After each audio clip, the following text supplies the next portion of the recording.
But this is when Trump is asked directly about the violence in his campaign. And I want you to listen carefully to how he responds to this and how he pivots from it. Because he's not just ignoring the question, he's actually rebuking the question with the way he pivots. This is number 2.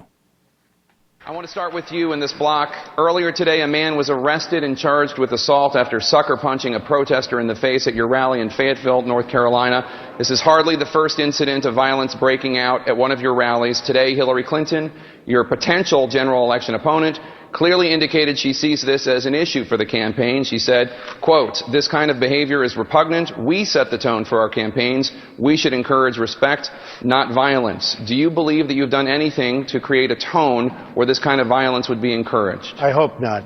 I truly hope not. I will say this. We have 25, 30,000 people. You've seen it yourself. People come with tremendous passion and love for the country.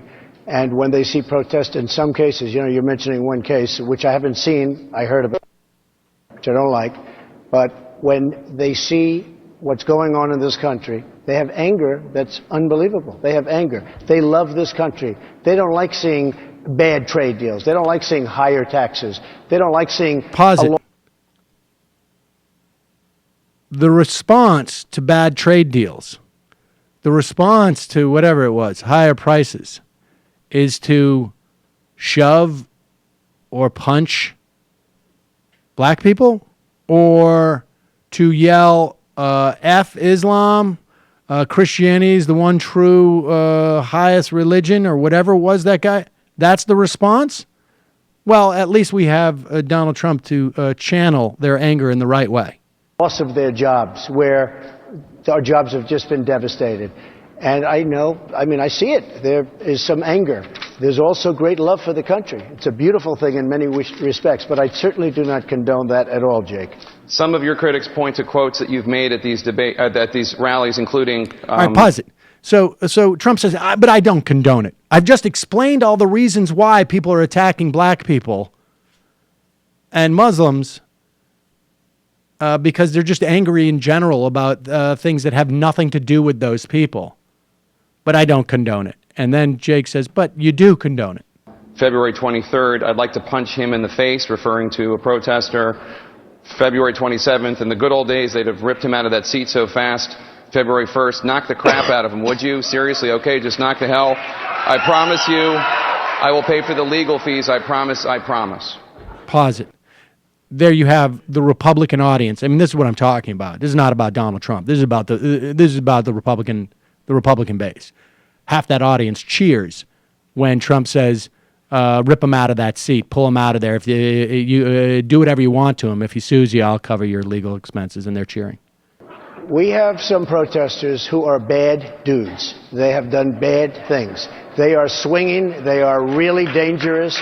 And they get in there and they start hitting people. And we had a couple big, strong, powerful guys doing damage to people. Not only the loudness I don't mind, but doing serious damage. And if they're going to be taken out, I be honest, I mean, we have to run something. And it's not me. It's usually... Okay, so he's lying, obviously. I mean, there's not been big, bad dudes who have been swinging when they were shoving that woman around. She was just basically being shoved around and protecting herself. She wasn't swinging at anybody. When this guy was walking up the steps and gets cold-cocked, he wasn't doing anything except for being escorted out. Even the people who were escorting him out weren't even having to hold his hand as he was walking out. So, I mean, Trump's lying. But now he's pivoting. But I had nothing to do with that. The municipal government, the police, because I don't have guards all over these stadiums. I mean, we fill up stadiums. It's usually the police. And by the way, speaking of the police, we should pay our respects to the police because they Pause it for a second. I want you to go back 10 seconds. So Trump says it's not even me who's doing this theoretical beating of the protesters. It's the municipal police who are doing it, which of course is not the case. But then he immediately pivots. He goes from blaming the police for beating up the protesters to realizing, wait a second, I just said the word police. I know this is a way in which I can actually turn this against the protesters and even expand on the racism I'm being accused of by saying the real problem in this country is Black Lives Matter movement. This is what this is a reference to. I mean, we have to run something, and it's not me. It's usually the municipal government, the police, because I don't have guards all over these stadiums. I mean, we fill up stadiums. It's usually the police. And by the way, speaking of the police, we should pay our respects to the police because they are taking tremendous abuse of this country, and they do a phenomenal job. So we should truly give our police, they're incredible people, we should give them a great deal more respect than they receive. Senator Cruz. All right, so there it is. I mean, and then this is where it starts getting, what is disturbing about this, I mean, aside from the obvious parts, and what sort of brings it into another is here's his one sort of full-on frontal opportunity to disavow this stuff, to express some regret, and in many respects, he doubles down.